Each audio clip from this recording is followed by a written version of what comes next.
Hello everyone. आज के इस लेक्चर में हम बात करेंगे electric dipole in a uniform electric field. Right, previous lecture में हमने बात किया हुआ था कि एक डाइपोल की वजह से आपका उसकी एक्सिस और इक्वेटोरियल प्लेन पर इलेक्ट्रिक फील्ड कितना होता है। अब आज हम बात करेंगे कि अगर आपका एक यूनिफॉर्म इलेक्ट्रिक फील्ड है तो डाइपोल किस तरीके से बिहेव करता है। राइट, उसमें क्या क्या चीज़ होती है हम उसकी बात करेंगे। तो देखिए, अगर आपने जो है एक यूनिफॉर्म इलेक्ट्रिक फील्ड पर जो है डाइपोल को अगर पुट किया हुआ है तो क्या होगा, इफ़ेक्ट उसका क्या होगा, वो हम बात करेंगे। तो अगर मैं बात करूँ कि अगर ये आपका जो है इस प्लेन के अबाउट जो है आपका, अगर ये आपकी इलेक्ट्रिक फील्ड की अगर डायरेक्शन है, राइट, अगर ये मेरा इलेक्ट्रिक फील्ड की डायरेक्शन है और ये इलेक्ट्रिक फील्ड जो है इस प्लेन के अबाउट क्या है, यूनिफॉर्मली डिस्ट्रीब्यूटेड है। राइट, और अगर आपने जो है एक डाइपोल को इस इलेक्ट्रिक फील्ड के अलॉन्ग रखा हुआ है with in angle theta. Right, तो अगर आपका जो है एक डाइपोल है और वो डाइपोल जो है, आपको पता है कि डाइपोल होता क्या है, equal and opposite charges. Right, एक तरीके से a pair of equal and opposite charges. और मैंने बोल दिया कि बाई चांस अगर अपने डाइपोल को रखा हुआ है, ठीक, ये इसका माइनस चार्ज हो गया, plus charge, equal and opposite, magnitude wise दोनों बराबर हैं, बट आपने देखा कि ये माइनस है और ये क्या है, पॉजिटिवली चार्ज है। तो अब अगर ये इस यूनिफॉर्म इलेक्ट्रिक फील्ड में अगर थीटा एंगल पे आपका रखा हुआ है तो बात करेंगे कि क्या इसका रिजल्टेंट इफेक्ट होता है।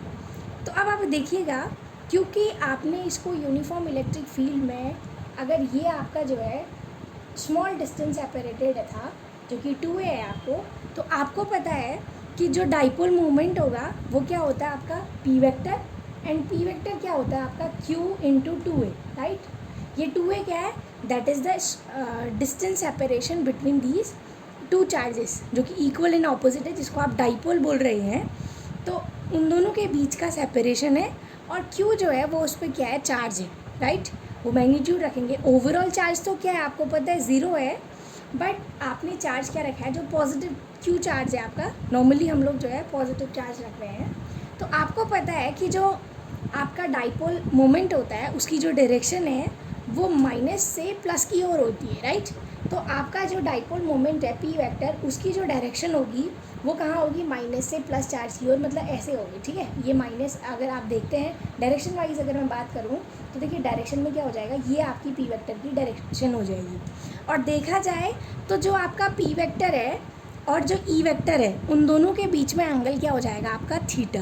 राइट, अब होगा क्या, अब आप देखिए, अगर मैं इसको आपको समझाना चाहूँ तो आप समझिए, अगर ये पूरा प्लेन है आपका, इस प्लेन पर जो है यूनिफॉर्म इलेक्ट्रिक फील्ड अगर डिस्ट्रीब्यूटेड है और अगर ये आपका एक डाइपोल है, राइट, अगर ये एंड इसका माइनस क्यू चार्ज है और ये प्लस क्यू चार्ज है, अगर ये आपने ऐसे रखा हुआ है, ठीक है, और ये क्या कर रहा है आपका इस प्लेन के अबाउट जो है, अगर ये इलेक्ट्रिक फील्ड की डायरेक्शन जो है ऊपर की तरफ है, तो इस पे जो है ये थीटा एंगल बना रहा है। अगर ये इलेक्ट्रिक फील्ड की डायरेक्शन थी तो थीटा एंगल ये मेक कर रहा है। अब होगा क्या, इस पर इलेक्ट्रिक फोर्स लगेगा, इलेक्ट्रिक फोर्स लगेगा तो होगा क्या, आपको पता है ये प्लस क्यू चार्ज की वजह से आपका जो है ये इलेक्ट्रिक फील्ड में क्या होना चाहेगा, अलाइंड होना चाहेगा। तो प्लस चार्ज, अब देखिए अगर ये आपने इसको रखा हुआ है डाइपोल को, तो ये चाहेगा कि ये इलेक्ट्रिक फील्ड की डायरेक्शन की ओर ही क्या हो, अलाइंड हो। राइट, ऐसा ही तो होगा। अगर ये आपका थीटा एंगल पे अगर सिचुएटेड था तो आपका होगा क्या, जो ये प्लस क्यू चार्ज की वजह से जो इलेक्ट्रिक फोर्स होगा उसकी डायरेक्शन यूँ होगी, along the direction of electric field. ठीक हो गया, ये प्लस चार्ज जो होगा उसकी वजह से जो इलेक्ट्रिक फोर्स होगा वो चाहेगा इसको कि वो इलेक्ट्रिक फील्ड की ओर इसको क्या करे, अलाइन करे। और अगर ये आपका माइनस चार्ज है ये वाला एंड, तो माइनस चार्ज क्या करेगा आपको, इसको जो इलेक्ट्रिक फील्ड है उसकी ऑपोजिट डायरेक्शन में अलाइन करना चाहेगा। तो देखिए, अगर ऐसी आपकी सिचुएशन थी तो ये चाहेगा कि ये इलेक्ट्रिक फील्ड की डायरेक्शन में आए, तो प्लस चार्ज की वजह से इलेक्ट्रिक फोर्स की डायरेक्शन यूँ होगी और माइनस चार्ज की वजह से क्या होगी आपका, इस डायरेक्शन में होगी। अगर मैं आपको बताऊँ तो देखिए क्या होगा आपका, अगर ये प्लस क्यू चार्ज है आपका, तो इसकी वजह से जो इलेक्ट्रिक आपका फोर्स होगा उसका डायरेक्शन यूँ ऐसे शिफ्ट करेगा ना, अगर ये है आपका तो इसको यूँ शिफ्ट करेगा वो। ठीक, तो ये आपका प्लस चार्ज की वजह से हो जाएगी, एफ हो जाएगा आपका। तो इस एफ की जो वैल्यू होगी वो कितना हो जाएगा, क्यू ई। राइट, क्यों? क्योंकि आपका जो चार्ज है यहाँ पर वो क्या आपका पॉजिटिव चार्ज की वजह से है। और दूसरा जो ये माइनस चार्ज है, ये माइनस चार्ज जो इलेक्ट्रिक फील्ड है इसकी क्या करेगा, ऑपोजिट डायरेक्शन की ओर इलेक्ट्रिक फोर्स होगा, जो कि F इज इक्वल टू क्या हो जाएगा आपका QE। अब आप देखिए होगा क्या, क्योंकि ये चार्ज आपका जो है माइनस चार्ज है तो मैं इसको माइनस लिख दिया, तो F इज इक्वल टू क्या हो जाएगा, माइनस QE चार्ज। तो सिंपल, अगर ये आपका डाइपोल था, अगर ये इलेक्ट्रिक फील्ड की डायरेक्शन है आपका अपवर्ड्स, तो ये आपको क्या करेगा, इसको अलाइन करेगा, मतलब इस डायरेक्शन में क्या करेगा, शिफ्ट करेगा, राइट। ठीक हो गया। तो अब हम बात करते हैं, अब देखिए होगा क्या, क्योंकि आपका जो है अगर देखा जाए कि इलेक्ट्रिक फील्ड क्या आपका यूनिफॉर्म है, और जो आपका इस डाइपोल की वजह से जो नेट फोर्स होगा वो कितना होगा, अगर मैं आपको यहाँ पर नेट फोर्स की बात करूँ तो जो नेट फोर्स होगा वो क्या होगा, अगर आप देखते हैं प्लस चार्ज की वजह से कितना था आपका QE था, और माइनस चार्ज की वजह से क्या था, माइनस ऑफ QE, तो ये कैंसिल हो गया, तो कितना हो गया आपका 0 हो गया, राइट। तो जो नेट फोर्स है वो तो कितना हो गया, 0 हो गया। अब आपको पता है कि जैसे कि जो ये फोर्सेस हैं, ये देखा जाए तो फोर्सेस आपकी इक्वल है, राइट, और अनलाइक है। क्यों अनलाइक, क्योंकि ये पॉजिटिव प्लस चार्ज की वजह से है, माइनस चार्ज की वजह से है, और दोनों एक दूसरे के जो है क्या है आपके एक तरीके से अनलाइक और क्या आपके पैरेलल है। अब क्योंकि ये दो अलग अलग पॉइंट्स पे आपके लग रहे हैं, तो ये क्या करेगा, एक कपल फॉर्म करेगा, राइट। कपल फॉर्म करने का मतलब, अगर आपका एक इलेक्ट्रिक डाइपोल है, ये प्लस चार्ज है, ये माइनस चार्ज है, तो प्लस चार्ज इसको यूँ अलाइन करना चाहेगा इलेक्ट्रिक फील्ड में, और माइनस इस डायरेक्शन में आएगा, तो ये क्या करेगा, एक कपल फॉर्म करेगा, राइट। तो अब बात आती है कि अगर जो है ये थीटा एंगल पर जो है आपका सिचुएटेड था, तो जो आपका आर्म ऑफ कपल होगी, राइट, वो क्या होगी, अगर मैं बात करूँ ये आपका A पॉइंट था, ये B पॉइंट था आपका, तो देखिए इसकी परपेंडिकुलर डायरेक्शन जो इस सरफेस पे क्या हो, 90 डिग्री पर हो, राइट, क्योंकि ये क्या करेगा, आपका एक टॉर्क प्रोड्यूस करेगा। और टॉर्क होता क्या है, टॉर्क होता है आपका force into arm of couple, यही तो आप बोलते हैं। तो अगर आपका जो है इसको अगर मैं C बोल दूँ, तो ये आपका क्या हो जाएगा, AC, that is the arm of couple, right. अब ये AC कैसे निकलेगा, इसकी हम बात करते हैं। ठीक हो गया। तो आपका जो है एक तरीके से अगर बोला जाए कि जो आपका ये जो फोर्सेस हैं, ठीक है, ये वाला प्लस चार्ज की वजह से और इस माइनस चार्ज की वजह से जो ये फोर्सेस हैं आपका, इनके जो इन फोर्सेस की जो परपेंडिकुलर डिस्टेंस है वही तो आपका आर्म ऑफ कपल है, दैट इज़ कॉल्ड AC है। तो हम AC को कैलकुलेट कर सकते हैं, क्यों, अगर आप इसको चेक करते हैं तो ये एक तरीके से राइट एंगल्ड हो गया ट्रायंगल, तो इस पर आप AC का वैल्यू फाइंड आउट कर सकते हैं। ठीक हो गया। अब बात ये आती है कि जो इसमें जो है जो आपका कपल, आपका जो आपने बोला कि ये क्या करेगा, एक कपल फॉर्म करेगा, तो ये कपल क्या करेगा, इस डाइपोल को क्या कराना चाहेगा, रोटेट कराना चाहेगा, राइट। अब रोटेट किस डायरेक्शन में करेगा, क्योंकि अगर ये आपका डाइपोल था तो ये रोटेट कैसे कराना चाह रहा है, देखिए ये प्लस चार्ज था, ये माइनस था, तो प्लस आपका इधर की ओर जा रहा है, मतलब अगर आप बोलते हैं तो एक से लेफ्ट की ओर, और ये राइट की ओर आ रहा है, तो मतलब देखा जाए तो ये इसको ओवरऑल क्या कर रहा है, ये जो कपल है इसको एंटी क्लॉकवाइज डायरेक्शन में क्या करा रहा है, आपका रोटेट करा रहा है। देखिए अगर ये कपल था, ये आपका डाइपोल था, अगर ये डाइपोल है आपका, तो ये यूँ जा रहा है इलेक्ट्रिक फील्ड की डायरेक्शन की ओर अगर जा रहा है, तो आपका हो क्या रहा है कि आपका जो ये कपल है ये इसको देखिए एंटी क्लॉकवाइज डायरेक्शन तो है, तो एंटी क्लॉकवाइज डायरेक्शन में क्या करवा रहा है, इसको रोटेट कराना चाह रहा है। अब अगर रोटेशन होगा तो ऑफकोर्स टॉर्क जनरेट होगा आपका। सो आपको पता है कि टॉर्क होता क्या है, आपने 11th क्लास में पढ़ा हुआ है। सो बेसिकली अगर मैं टॉर्क की बात करूँ तो आपका जो है टॉर्क क्या होता है, moment of the couple, right, क्या बोलते हैं आप इसको, मोमेंट ऑफ द कपल। अब मोमेंट ऑफ द कपल की अगर आप बात करते हैं तो आपका जो टॉर्क होता है वो आपका क्या हो जाएगा, फोर्स इनटू क्या हो जाएगा, आपका आर्म ऑफ कपल। ठीक, अब आप देखिए फोर्स तो हम लोग अभी निकाल लेंगे, फोर्स तो हमने निकाला हुआ है, तो फोर्स हो जाएगा इनटू आर्म ऑफ कपल जो है वो आपका क्या है यहाँ पर AC। अब बात आती है कि आपका AC कितना है, यही तो आपकी परपेंडिकुलर डिस्टेंस है ना, जो कि डाइपोल आपका जो है ये जो डाइपोल आपने रखा हुआ है, तो इस की जो परपेंडिकुलर डिस्टेंस है एक तरीके से इन फोर्सेस की, perpendicular distance between the forces जो है वही आपका क्या है, AC है।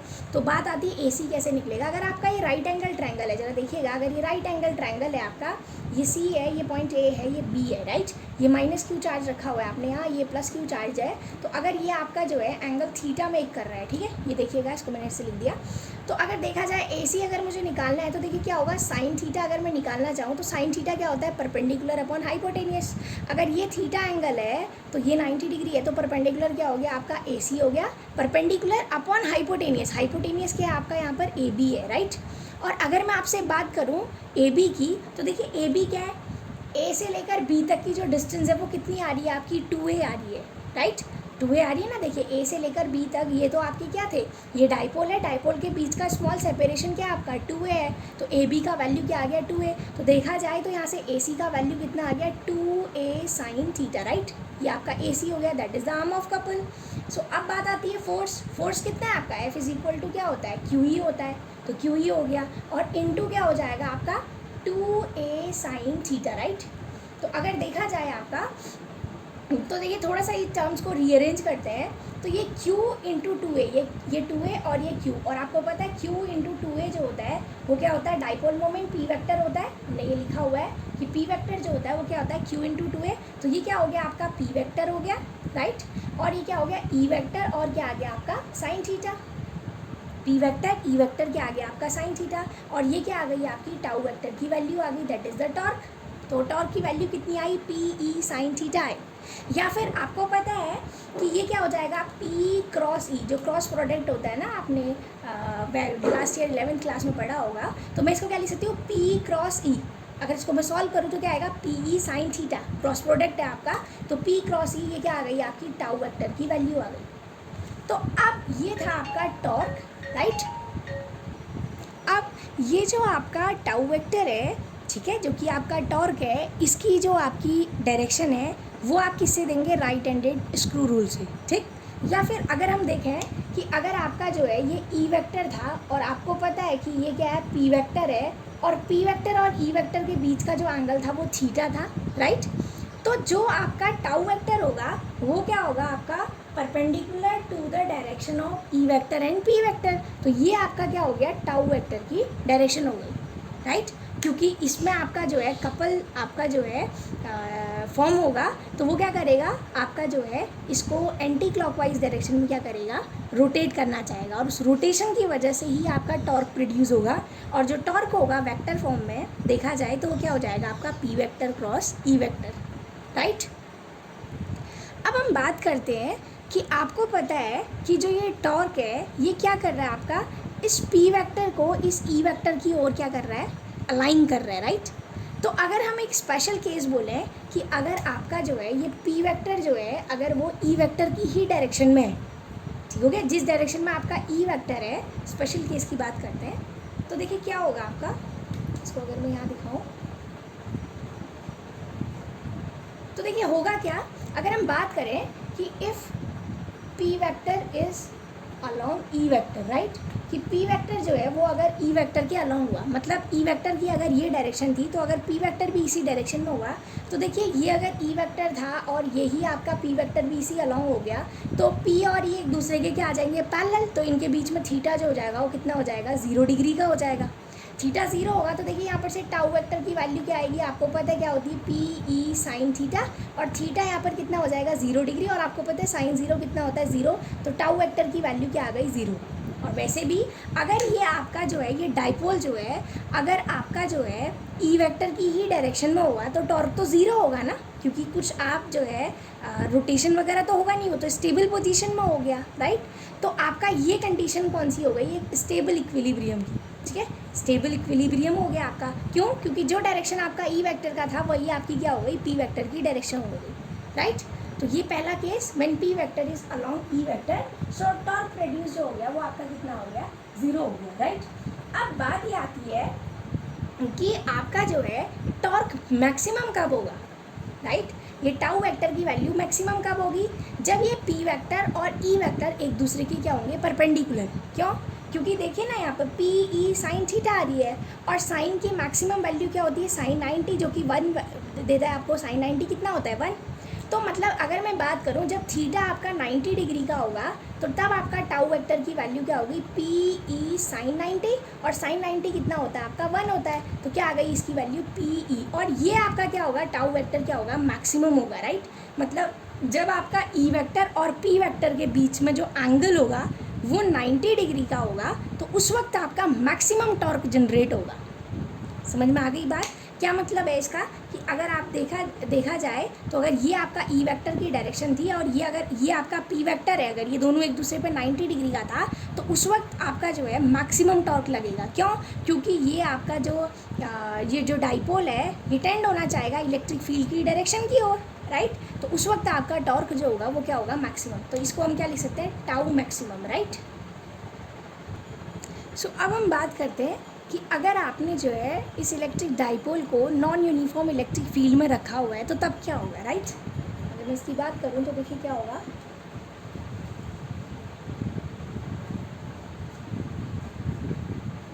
ठीक है। हमने क्या केस ले रखा है कि आपने जब डाइपोल को when dipole is placed in non uniform electric field, कि आपका जो है अभी हमने केस लिया था कि डाइपोल आपने आपका यूनिफॉर्म इलेक्ट्रिक फील्ड पर रखा हुआ है तो तब आपका क्या रिजल्टेंट था। अब हम बात करते हैं कि जब आपने डाइपोल को जो है नॉन यूनिफॉर्म इलेक्ट्रिक फील्ड पर अगर रखा हुआ है तो तब क्या होगा, राइट। तो देखते हैं। अब आप एक चीज़ देखिएगा कि अगर आपका जो है ये आपका एक डाइपोल था, ये माइनस क्यू चार्ज है, ये प्लस क्यू चार्ज है, और आपको पता है इन दोनों के बीच का जो डिस्टेंस सेपरेशन होता है वो 2a होता है, तो पी वेक्टर की जो डायरेक्शन होगी वो माइनस से कहाँ की तरफ को होती है, प्लस की तरफ को होती है। और मैंने बोल दिया कि बाई चांस ये अगर आपका इलेक्ट्रिक फील्ड की डायरेक्शन थी, राइट, ये अगर ये आपकी जो है लेफ्ट टू राइट अगर इलेक्ट्रिक फील्ड की डायरेक्शन थी, तो आप एक चीज़ देखिए अभी कि इस वक्त जो ये इलेक्ट्रिक फील्ड है ये यूनिफॉर्म नहीं है। मतलब ये इस प्लेन के अबाउट जो डिस्ट्रीब्यूटेड इलेक्ट्रिक फील्ड है वो आपका जो है यूनिफॉर्म ना होकर क्या है, नॉन यूनिफॉर्म है। नॉन यूनिफॉर्म मतलब कहीं पर ज़्यादा कहीं कम, एक तरीके से ऐसा हो सकता है। तो आपको पता है इस प्लस क्यू चार्ज की वजह से जो फोर्स होगा, अगर आपका मोर फोर्स है, अगर इस डायरेक्शन में मोर फोर्स लग रहा है तो ये आपका माइनस चार्ज की वजह से ये कितना हो जाएगा, आपका लेस फोर्स हो जाएगा, राइट। तो आपका अगर ये नेट फोर्स है, राइट, अगर आप नेट फोर्स की अगर बात करें, मतलब सॉरी नेट फोर्स नहीं, नेट टॉर्क की अगर मैं आपसे बात करूँ, नेट टॉर्क, क्योंकि यहाँ पर तो टॉर्क क्या होगा अगर देखा जाए आपका, क्योंकि ये यूनिफॉर्म इलेक्ट्रिक फील्ड नहीं है, और आपको पता है कि हम लोगों ने जो फॉर्मूला पढ़ा है वो क्या पढ़ा हुआ है आपने, पी ई वेक्टर, और ये क्या पढ़ा है आपने, साइन थीटा। और मैंने ये बोल दिया कि अगर आपका जो है थीटा, क्योंकि इलेक्ट्रिक फील्ड और पी वेक्टर की अगर डायरेक्शन एक ही है तो थीटा ज़ीरो हो जाएगा, तो जो आपका नेट टॉर्क होगा वो कितना हो जाएगा आपका, ज़ीरो हो जाएगा, राइट। क्योंकि थीटा अगर ज़ीरो था और अगर आपने उसको नॉन यूनिफॉर्म इलेक्ट्रिक फील्ड में अगर रखा हुआ है, सो इस पर हम ये बात कर रहे हैं कि जो आपका फील्ड है वो अगर पी वेक्टर के अलॉन्ग जो है इंक्रीज़ कर रहा है, क्योंकि आपका जो है नॉन यूनिफॉर्म है, तो अगर मैंने बोला कि इस तरफ आपका कम और यहाँ क्या है ज़्यादा, मतलब जो डायरेक्शन आपकी पी वेक्टर की है उस डायरेक्शन के अलॉन्ग अगर आपका जो है जो आपका फील्ड है वो इंक्रीजिंग है, राइट। अगर इंक्रीजिंग फील्ड होगा आपका तो इस तरफ क्या होगा आपका मोर फोर्स और यहाँ क्या होगा आपका लेस फोर्स। तो आपका जो नेट फोर्स होगा वो डाइपोल पे वो क्या होगा, अलॉन्ग क्या होगा आपका ई वेक्टर, राइट। अगर मैं बोल दूँ कि आपका जो है सेकेंड केस कि अगर ये पी वेक्टर है, पी वेक्टर के अलॉन्ग जो है अगर आपका फील्ड जो है डिक्रीजिंग है, ठीक है, हमने बात करा कि फील्ड इज़ डिक्रीजिंग, कि आपका फील्ड जो है वो डिक्रीज़ कर रहा है अलॉन्ग, क्या बोला हमने, पी वेक्टर, मतलब जो डायरेक्शन आपका पी वेक्टर की है उसके अलॉन्ग अगर फील्ड अगर आपका डिक्रीज़ कर रहा है तो तब क्या होगा, जो नेट फोर्स होगा, राइट। अगर ये आपका डाइपोल है, ये प्लस माइनस, तो ये दोनों अगर 2a डिस्टेंस सेपरेटेड थे आपके, तो अगर ये आपका पी वेक्टर की डायरेक्शन है इस तरफ से, क्योंकि माइनस से प्लस की ओर होती है, तो अगर आपका जो है ये डाइपोल मोमेंट की डायरेक्शन में जो है अगर आपका फील्ड डिक्रीज़ कर रहा है तो मतलब यहाँ मैक्सिमम फील्ड था आपका और यहाँ आपका मिनिमम है, तो होगा क्या, अगर जहाँ आपका फील्ड मैक्सिमम होगा उस तरफ ही फोर्स क्या होगा, अधिक होगा, तो यहाँ क्या होगा आपका मोर फोर्स होगा, और इस तरफ क्या होगा आपका लेस फोर्स होगा। अगर ऐसा होगा तो तब क्या होगा, आपका जो नेट फोर्स होगा डाइपोल पे वो पी वेक्टर के क्या होगा, ऑपोजिट, क्योंकि ये अगर पी वेक्टर की डायरेक्शन थी लेफ्ट टू राइट, तो आपने देखा कि लेफ्ट पे जो है आपका मोर फोर्स हो रहा है, तो जो नेट फोर्स होगा आपका डाइपोल पे वो ऑपोजिट क्या होगा, पी वेक्टर की, ठीक ठीक हो गया। और हमने तो बात बोल ही रखी है कि आपका अगर यही आपका इलेक्ट्रिक फील्ड की अगर डायरेक्शन थी तो इस वक्त पी और ई वेक्टर जो है एक दूसरे के क्या है, पैरेलल है। तो थीटा तो ऑफकोर्स क्या होगा, ज़ीरो। तो नेट टॉर्क कितना होगा आपका, ज़ीरो होगा। बट बात ये आती है कि नॉन यूनिफॉर्म इलेक्ट्रिक फील्ड पर रखा हुआ है तो फोर्स किस तरीके का होगा, जिस डायरेक्शन में आपका अगर पी वेक्टर के अलॉन्ग जो है अगर आपका जो फील्ड है अगर वो मैक्सिमम है तो ऑफकोर्स फोर्स भी मैक्सिमम होगा। और अगर पी वेक्टर के अलॉन्ग जो है अगर फील्ड आपका डिक्रीज़ कर रहा है तो ऑफकोर्स वहाँ की तरफ वो आपका फोर्स भी क्या होगा, लेस होगा। तो ये हमने बात करी कि अगर आपने जो है एक इलेक्ट्रिक डाइपोल को यूनिफॉर्म इलेक्ट्रिक फील्ड पर अगर आप रखते हैं तो क्या होता है, आपका टॉर्क जनरेट होता है। ठीक हो गया। सो आने वाले लेक्चर्स में हम बात करेंगे पोटेंशियल एनर्जी, इन सारी चीज़ों के। और जो अभी तक हम लोगों ने निकाला था उससे पहले हम लोग फ्लक्स वगैरह की बात करेंगे। ठीक हो गया। सो अगर आपको ये वीडियोस पसंद आती हैं so please like share and thank you for watching.